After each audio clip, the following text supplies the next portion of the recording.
Nosotros somos el grupo número 8 y nuestro tema es el terrorismo en el Perú durante el siglo XX. Los integrantes son Aguilar Carmona Melanie Fara, Albujar Herrera Sadid, mi persona Torbisco Torres Sandra Paola y Zabala Rivera Geribete Ariadna. A continuación hablará mi compañero. Durante el siglo XX, el Perú atravesó transformaciones sociales, políticas y económicas que estuvieron marcadas por la desigualdad, la exclusión de zonas rurales y el debilitamiento del Estado. Durante este contexto surgió el terrorismo como una forma extrema de violencia con fines políticos. Este fenómeno alcanzó su punto más crítico en las décadas de 1980 y 1990, con el accionar de grupos que buscaban imponer sus ideales a través del miedo. Uno de los grupos más notorios fue Sendero Luminoso, dirigido por Abimael Guzmán, que según De Gregory 2011, esta organización nació en Ayacucho entre 1969 y 1979, en medio del abandono estatal, la frustración social y la radicalización política. Sus integrantes, en su mayoría provenientes de sectores excluidos, veían que el marxismo, leonismo y maoísmo una vía para transformar el país. Sendero impulsó una guerra prolongada desde el campo hacia la ciudad y promovió un culto a la personalidad de su líder. Al mismo tiempo apareció el movimiento revolucionario Tupac Amaru, o mejor conocido como MRTA, que también adoptó la violencia, aunque con una estrategia más enfocada en zonas rurales. Si bien sus métodos eran distintos a los de Sendero, ambos grupos causaron un gran daño a la sociedad peruana. Como se explicó en clase, no se puede minimizar el accionar de ninguno, ya que los dos cometieron actos sistemáticos de violencia y atentaron contra la vida de muchos civiles. Cabe señalar que este fenómeno no empezó en los años 80, ya en 1932 el APRA protagonizó el levantamiento de Trujillo y en los años 60 surgieron guerrillas como el MIR. Aunque no lograron mantenerse en el tiempo, sentaron un precedente en el uso de violencia con fines políticos, abriendo así camino a expresiones más radicales como los que aparecerían años después. El conflicto armado se desarrolló en distintas fases, desde los primeros atentados en 1980 hasta la caída de Sendero con la captura de Guzmán en 1992. Durante este periodo, Sendero realizó asesinatos, masacres, atentados con coche bomba y ataques contra autoridades locales. El MRTA también cometió secuestros, sabotajes y atentados e incluso llegó a enfrentarse a Sendero por diferencias ideológicas.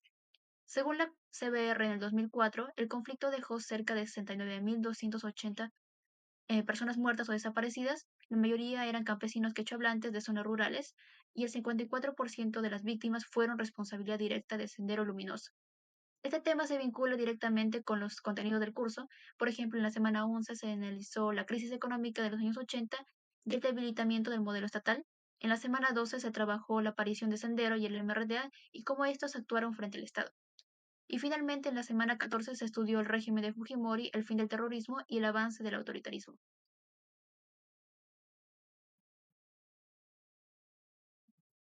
Ok, ahora que ya entendemos de qué trata el tema, pasemos a revisar las principales causas que originaron el terrorismo en el Perú durante el siglo XX. Una de las más importantes fue el abandono y la exclusión que vivían muchas personas en las zonas rurales. La falta de acceso a servicios básicos, educación de calidad y oportunidades generaba un fuerte descontento entre la población, sobre todo entre jóvenes y campesinos que se sentían olvidados por el Estado. Esta frustración fue creciendo con el tiempo y muchas personas comenzaron a perder la fe en las vías democráticas. Al inicio hubo cierta esperanza en partidos como el APRA, pero cuando estos se alejaron de sus ideales, mucha gente se desilusionó.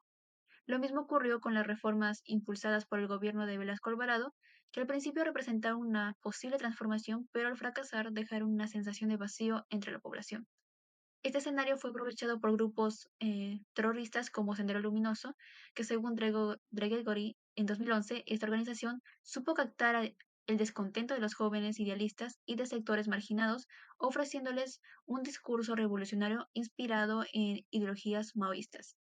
Además, como explica la Comisión de la Verdad y Reconciliación 2004, en muchas regiones la ausencia del Estado permitió que estos discursos radicales calaran con más facilidad entre la población. Estas causas nos ayudan a entender cómo se originó este periodo tan difícil durante esa época, y ahora mi compañera continuará explicando las consecuencias que tuvo el terrorismo en nuestro país. Y con respecto a las consecuencias, la violencia que trajo el terrorismo fue devastadora. Según el Ministerio de Cultura, para noviembre de 1984 ya se contaban con más de 5.000 muertos por el conflicto entre Sendero Luminoso y las fuerzas del orden. La situación era tan grave que incluso el Papa Juan Pablo II, cuando planificaba su visita hacia el Perú en 1985, pidió que su primera parada fuera en Ayacucho. justamente para llevar un mensaje de paz y solidaridad entre todos y para toda la población afectada por la violencia.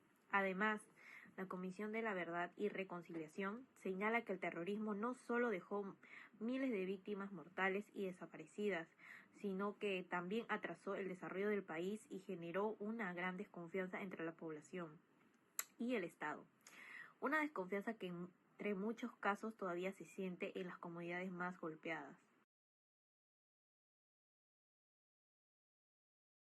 Hola, bueno, en esta oportunidad vamos a entrevistar a Zaire Herrera, con la edad de... mi edad es 55 años. Ok, bueno, empecemos. ¿Cómo recuerdas esos años en los que hubo terrorismo en el Perú?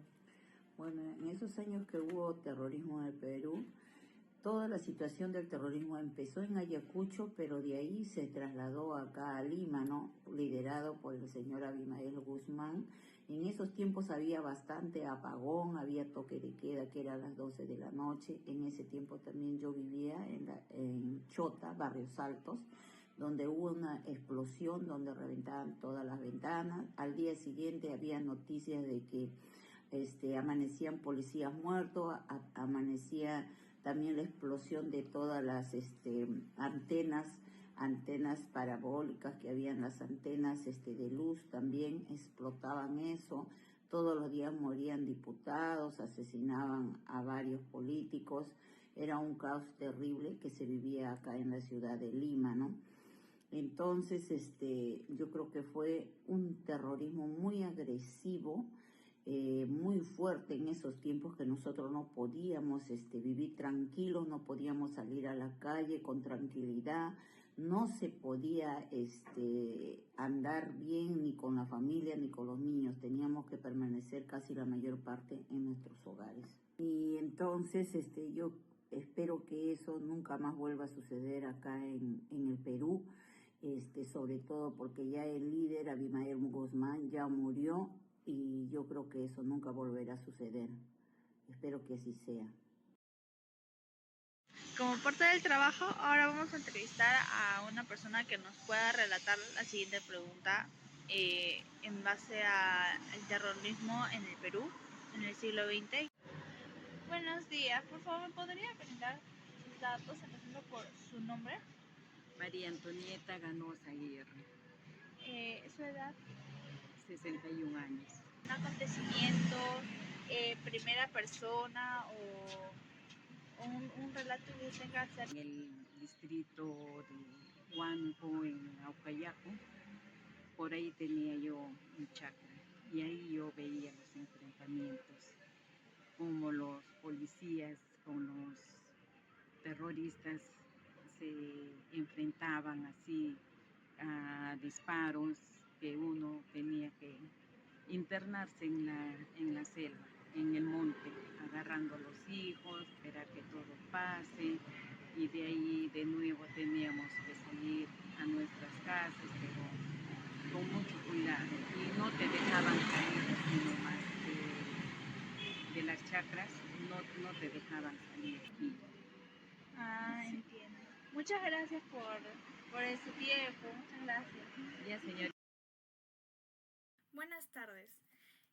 Hablaré brevemente sobre la forma en que el Estado y la sociedad enfrentaron el terrorismo en el Perú, así como alternativas de solución adecuadas. Para empezar, la respuesta del Estado frente al terrorismo no fue del todo adecuada. Si bien se logró capturar a líderes subversivos como Abimael Guzmán, hubo graves violaciones a los derechos humanos y el descuido de regiones vulnerables como Aucayacu, en el que nuestra entrevistada relató que se vio obligada a ocultarse por miedo, y dado que la desconfianza era como protección, al presenciar también cómo los policías que se enfrentaban de manera sangrienta contra los terroristas también abusaban de sus poderes. Mientras en la capital, Lima, la primera entrevistada relató cómo cada día un político o diputado era asesinado, casi todos los días, y que al igual que la segunda entrevistada no podían salir de casa, al temer por su seguridad.